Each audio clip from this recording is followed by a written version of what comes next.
निरपेक्षं मुनिं शान्तं निर्वैरं समदर्शनम् अनुव्रजाम्यहं नित्यं भूये ये मङ्घ्रि वेणुभिः।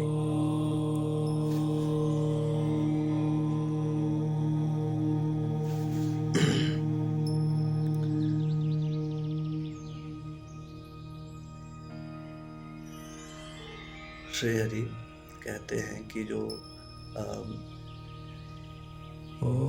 अपेक्षा से ऊपर उठ चुका है, जिसका मन शांत, जो सबको संभाव से देख रहा है, ऐसा जो ब्रह्मज्ञानी है। क्योंकि बिना ज्ञान की स्थिति को अर्जित किए व्यक्ति उस स्तर को नहीं प्राप्त कर सकता जहाँ वो निरपेक्ष हो जाए।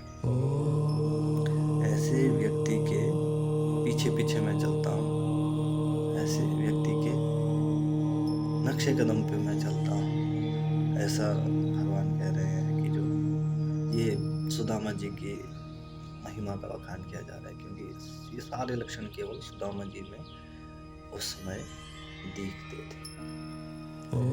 अपि ब्रह्मन् गुरुकुलात् भवता लब्ध दक्षिणा समावृत्तेन धर्मज्ञ भारयोड सदृशी नावा। तो भगवान की अपने मित्र के साथ सारी चर्चा हो रही है, गुरुकुल की, विवाह के बाद की, विवाह हुआ नहीं हुआ, ऐसी बहुत सारी उनकी उसमें चर्चा हो रही है। पत्रं पुष्पं फलं तोयं यो मे भक्त्या प्रयच्छति तदहं भक्तयो बहृतमश्नामि प्रयत्तात्मनः।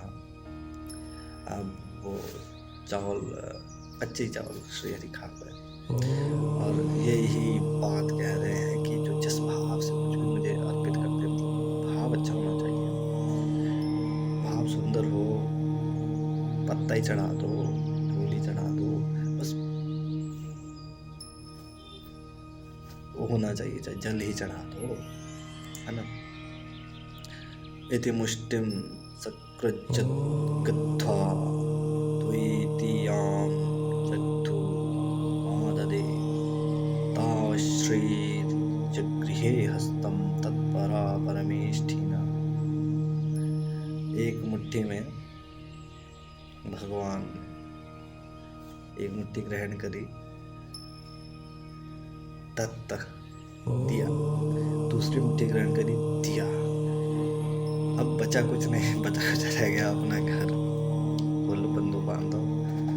तो तीसरी मुट्ठी भी देने वाले थे, इतने में माता ने पकड़ लिया, रुक्मिणी माता ने हाथ, सब कुछ दे दोगे, खुद के यहाँ सड़क पे रहना है ना। तो सबने मिल बांट के वो थोड़ा, क्योंकि वो केवल चावल नहीं थे, वो एक प्रकार का लोन था जो चुकाना है। और लोन इस तरह का नहीं कि लिया वो तुरंत होता है, जैसे लिया वैसे ही दिया। श्री हरि ने दत्त है, ठीक है।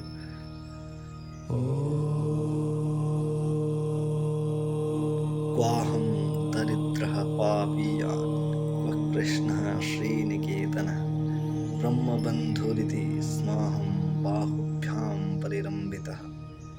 इधर श्री हरि ने सब कुछ लुटा दिया और ये ब्राह्मण देवता क्या सोच रहे हैं कि कहाँ मैं दरिद्र पापी ब्राह्मण हूँ, कहाँ श्री हरि इतनी कृपा है, ब्राह्मणों का कितना सत्कार करते हैं वो, और मुझे गले से भी लगाया। ऐसे सोच के मस्त हो रहे हैं, है ना। अधनोऽयं धनं प्राप्य माद्यन्नुच्चैर्न मास्मरेत् इति कारुणिको नूनं धनं मे भूरि न ददात्। विचार कर रहे हैं मन में कि अब श्रीमती ने क्यों भेजा है श्री हरि के पास मेरी, कि कुछ मिल जाए, कुछ धन मिल जाए कि अपना जीवन यापन हो सके। क्योंकि जब एक मित्र दूसरे मित्र को दरिद्रता में देखेगा तो कुछ दे देगा, है ना, कि चलो गुजारा हो जाए इस ब्राह्मण का। अब ये विचार कर रहे हैं कि अधनोऽयं धनं प्राप्य मात्यनुज्जयेनमास्मरेत्, कहीं मैं धन प्राप्त करके अपनी ब्राह्मण वृत्ति ना त्याग दूँ। अब मुझे निर्धन को अगर धन मिल जाएगा तो कहीं मैं उच्छृंखल ना हो जाऊँ, है ना? ऐसा सोच करके श्री हरि ने मुझे धन नहीं दिया, बहुत बड़ी कृपा मेरे ऊपर करी है उन्होंने, इसीलिए उन्होंने मुझे धन नहीं दिया। अब ब्राह्मण सकारात्मक सोच रहे हैं सब, है ना? पत्नीं वीक्ष्य विस्फुरन्ती देवीं वैमानिकीमिव दासीनां निष्कण्ठीनां मध्ये भान्तिं स विस्मितः।